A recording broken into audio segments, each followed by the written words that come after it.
Hello, brother. My name is Monish, and today I'm actually going to be talking about art supplies. So, there was this time back when I was little, I used to impulse buy a lot of shit. So much so that if I had not impulse bought, I would have had enough money to afford a DSLR to record a video of terrific quality on it. And I do not have a DSLR. You ask, what's a DSLR? Well, it's just a professional camera. I could have bought one of those if I did not impulse buy. So in this video, I'm just gonna give you the things that stuck with me, and I'm just not gonna throw it at your face. We're gonna see what kind of stuff you actually need, and we're gonna cater to you. What am I saying? I'm gonna cater to you. Yeah, that sounds weird, but that's exactly what we're gonna be doing. Right here and right now. Let's get into the video. Boom! So, we have 4 categories today. If you're like, you just said you're not gonna give us anything about acrylics or oil paint, any kind of info or intel, right? Well, I never said that, so just keep that in mind. If you're oil or other types, maybe you can be helped by the other types around here, but I have no experience in those 2 fields because I'm kind of allergic to some of them. Enough ranting. Let's actually get started. And the first category I'm going to be covering right now is sketching. Okay, so if you want to get started sketching, let's just say that you are looking for something to sketch with. What's sketching? Well, it's basically getting yourself a sketchbook like this. Why am I explaining this shit? Yeah, maybe I thought if you're the kind of guy who'd need an art supply video, then you could be a newbie. So if you want to do stuff like this, then pencil's the way to go. It's just rough, scratchy, and you get to make all sort of squiggly shit. And the best gear out here is graphgear from Pentel. You can battle me on the comments if you want, and you'd ask, why are you writing with this one? Because mine broke. So the model's name is graphgear 1000. If you want something that will work for you but doesn't take as much buck and will not be as low quality as this kind of shit in my hands, well, then I'd present to you this thing over here.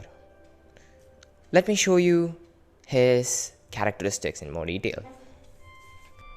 I've used this thing enough times till its lead barrel broke, so now I can't really put in any kind of lead and expect a result.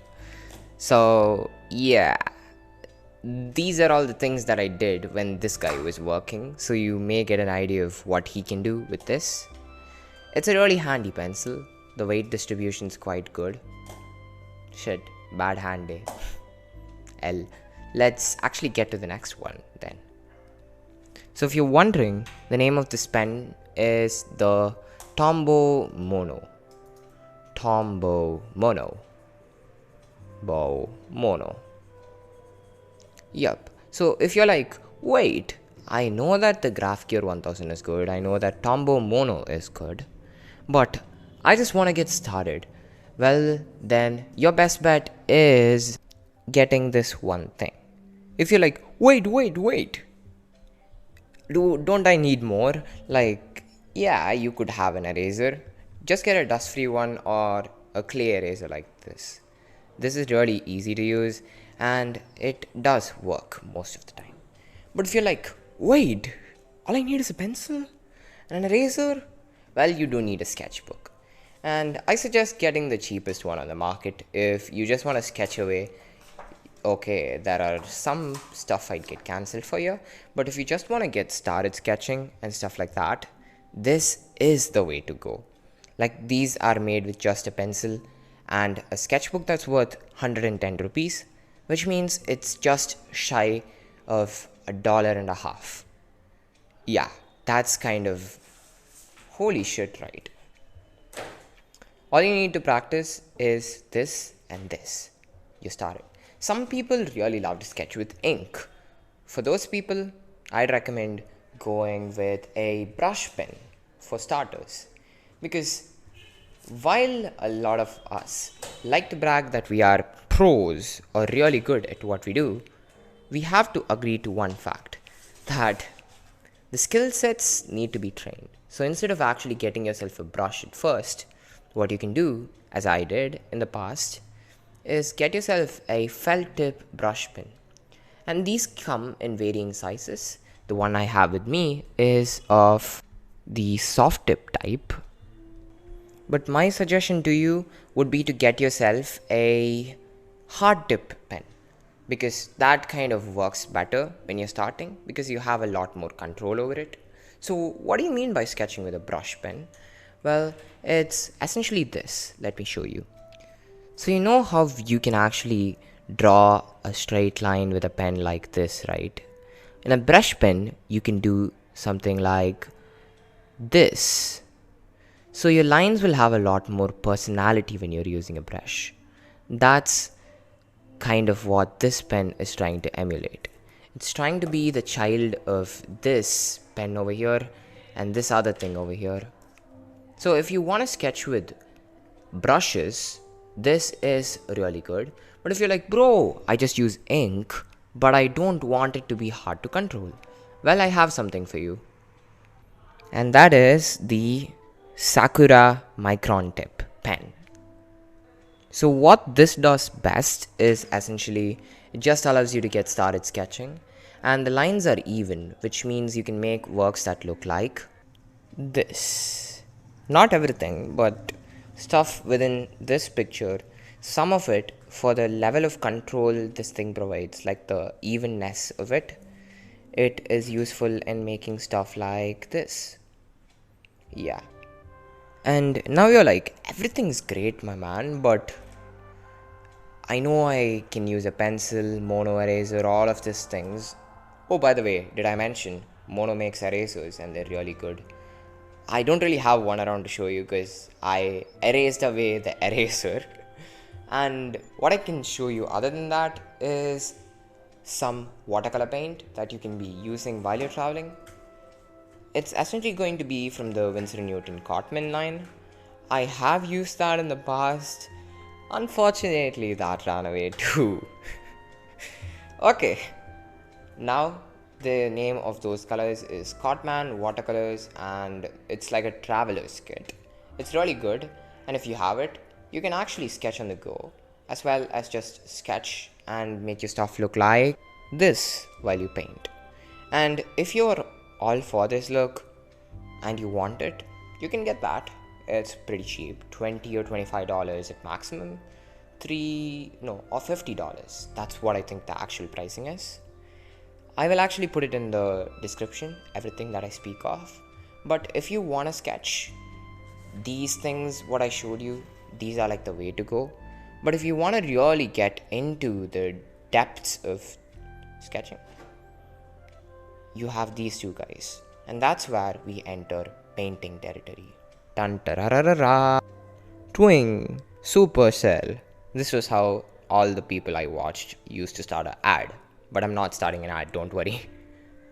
So right now I'm just gonna give you guys a very underrated brand, and this is not given enough credit, this brand at least, because in other countries most people don't even know that it exists. So maybe that's why. Let me actually show you the stuff I made with it. This and this, these were made on that coloring set. And let me even show you one or two more. Wait. Yeah, stuff like this too. So if you're wondering as to whether this is Winsor & Newton, no, it's absolutely freaking not, because Winsor & Newton doesn't get this good. This goes up to a very certain level, and that level is this. Yeah. So this is what Winsor & Newton can provide you, but the paint I'm gonna show you right now is gonna provide you with results like this and this.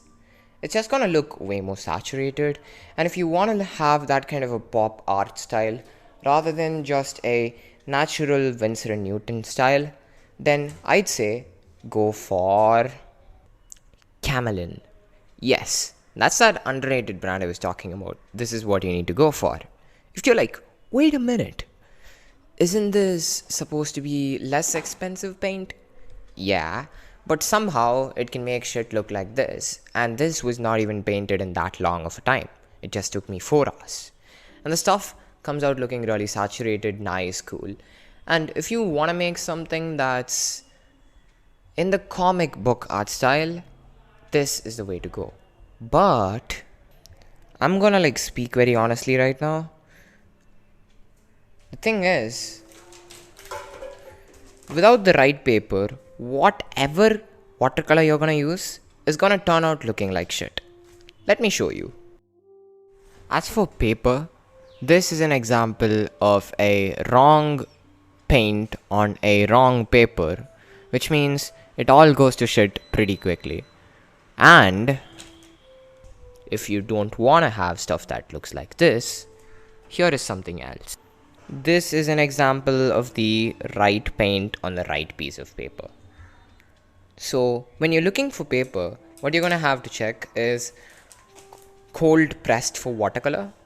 Why do I have to check cold pressed? You can see the unique texture that this paper has and the amount of paper that's color that's able to sit on this, right? So that's what a cold paper pressed is. What the hell? So that is what a cold pressed paper is. Now I got that right. Okay. We know that that's what we need for watercolor.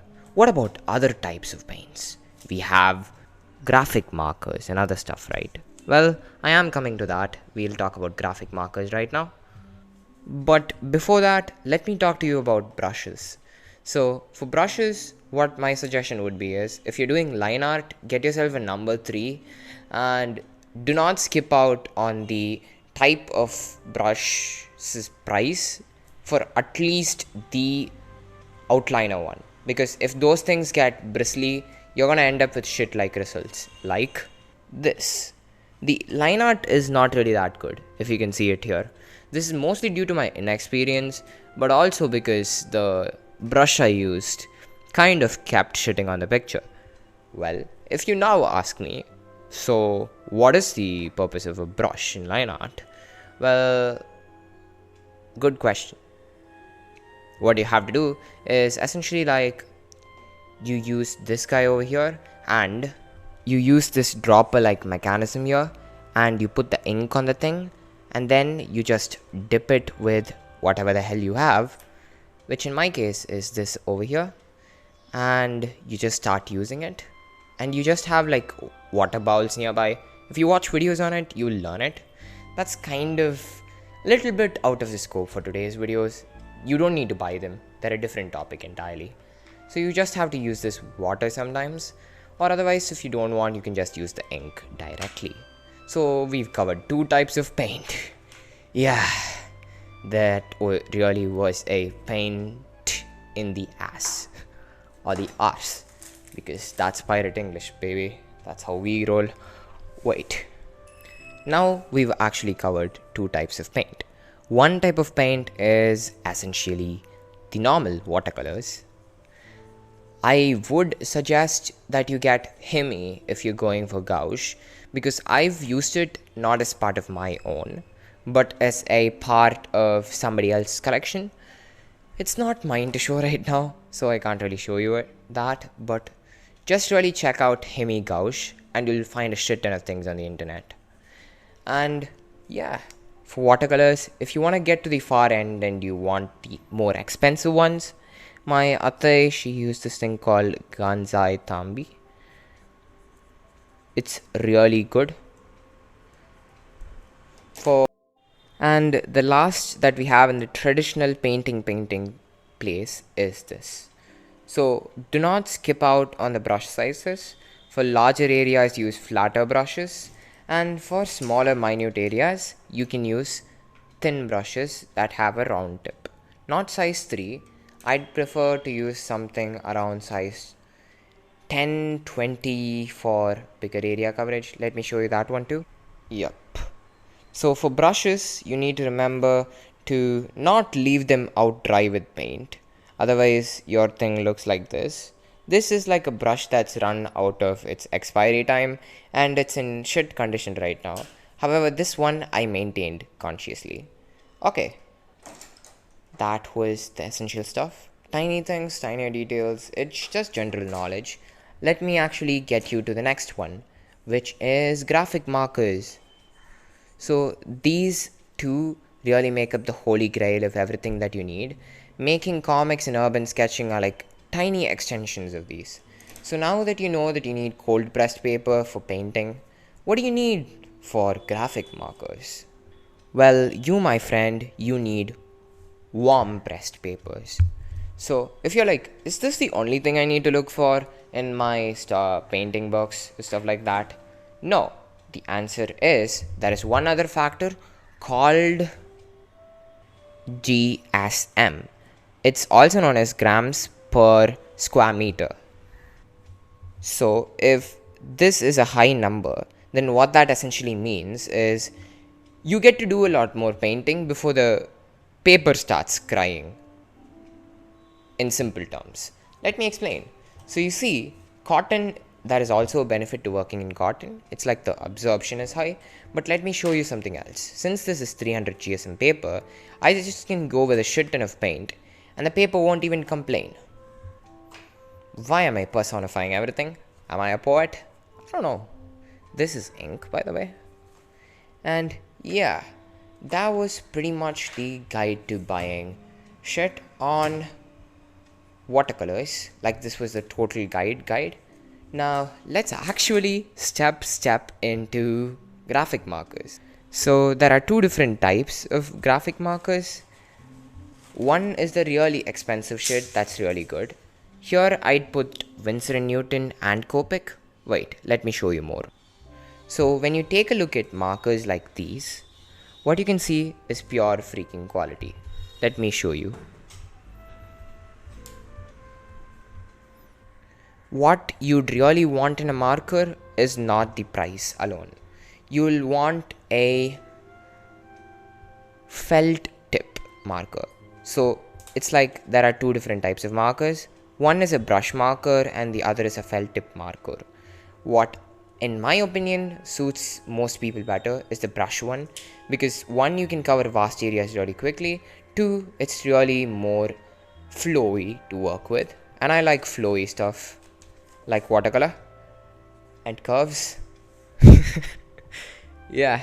So the other thing is, if you want to get to the cheaper side, there are Ohuhu markers, and if you want to get to the really cheaper side, then there are even more cheaper Ohuhu markers. So I wouldn't suggest going below that, because on the videos I've seen of people using them on time lapses, the color quality isn't that great, let's just say. And you can even use felt tip the chisel markers and other things for your advantage and make really good art out of them. Let me show you. Probably not the best example in the room, but I think this should suffice. Maybe you think this is kind of like graffiti-ish kind of style. So that's the kind of look that goes really well with graphic markers. But if you want realism, there is a way too. Let me show that to you too. So this is not really realism. Graphic markers, as far as I'm concerned, their specialities are in the cartoonistic and graffiti-istic styles. And as for graphic markers, what you should check are essentially the reviews, because most of them are really good on paper, but they fail to perform. And check if the ones you're buying have refills. Copic ones and Winsor & Newton ones, at least as far as I can see, they do have that. So pick wisely. And with the ones with brushes, they're far superior to the ones without. Also think about that.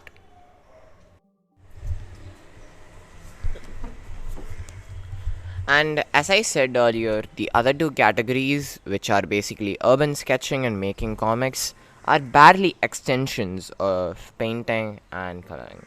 But there is one unique thing about this comic making category. Let me show that to you. So here we go. This is the thing I was mentioning. This is called a scanner, and it is used to make stuff look like this. Yeah. So if you're making comics, you're gonna need superior scan quality. No phone can actually outbeat a scanner. if you want a scanner on the cheap, then I would recommend looking at options from Canon. I'll link a few in the description below. Or you can even look at printers that come with scanners. This is such a scanner.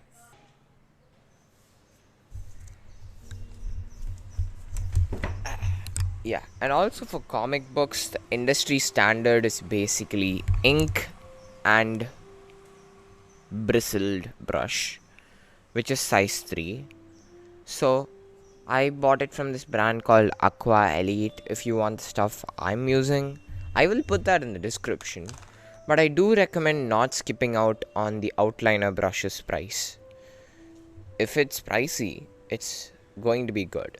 So if you're actually making comics and you've been doing this with like your normal pens, so then it'll be really beneficial for you if you switch to this. But if you have no control over your brush yet, but you still want to try something that is brush-like, then there is this one brush called Fudenosuke from...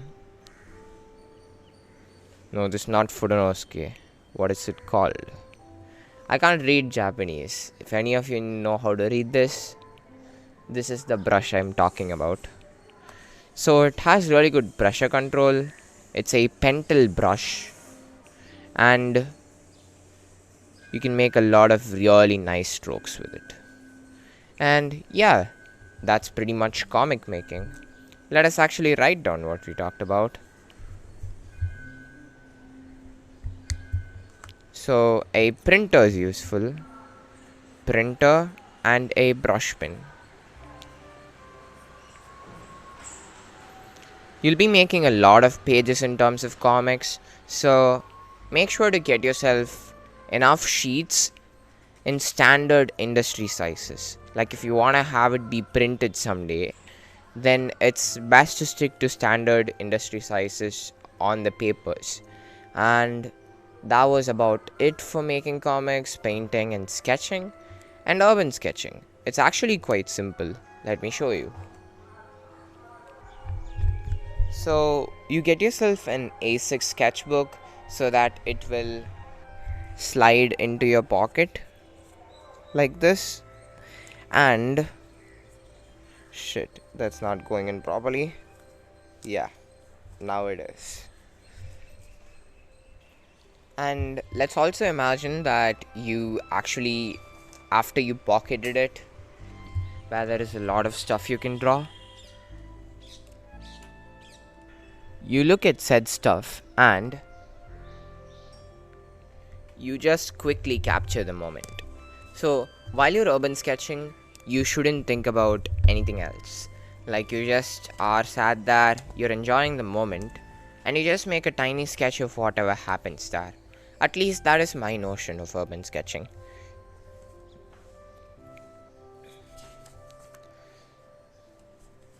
Can you see how rough the sketches I have made here are? Well, you have eyes. I mean, you can see that. So this is one of my many sketchbooks that I used for urban sketching. And from this I learned that A6 is really good. Don't go bigger than this because you won't be able to pocket it. Or if you're by chance a girl watching this video thus far, then I'd suggest just having a A5 and putting it in your handbag or something. If you're going on long trips, because A5s are usually useless unless you're sat in that place for quite a bit of time, like say 30 minutes. And yeah, urban sketching, you just need an A6 sheet, and I even use a ballpoint pen. All it has to be is quick. A6, quick sketching.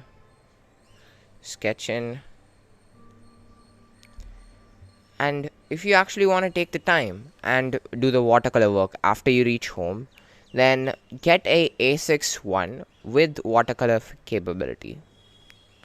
Or just get a tiny sketchbook. It's like, it seems there are like longer sketchbooks as well.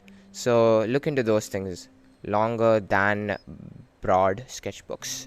These are really good if you want to pocket them up and still use them. And yeah, I think I covered everything.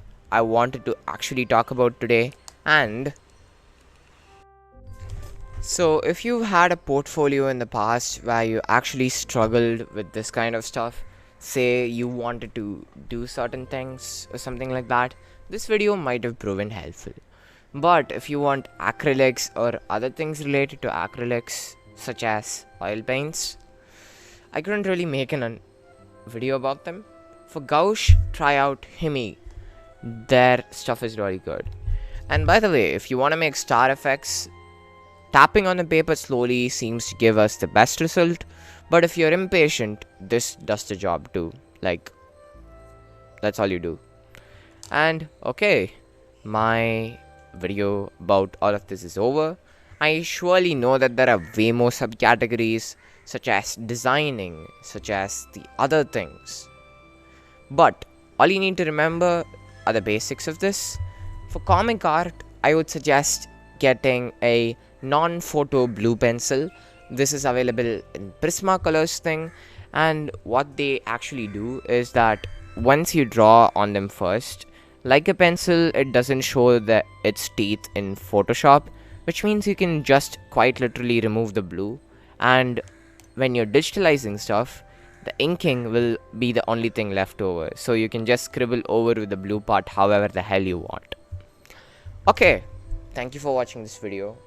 My name is Monster, and I don't really think that you need more art supplies than what I've mentioned in this video. If you think you do, put that in the comment section below. You actually need to train your skills. So for that, I have made an entire tutorial series named Art Fundamentals, and it should be on screen as of the moment. Thank you for watching yet again. My name is Monster yet again, and we'll meet in another video. My name is actually Monish, so keep that in mind.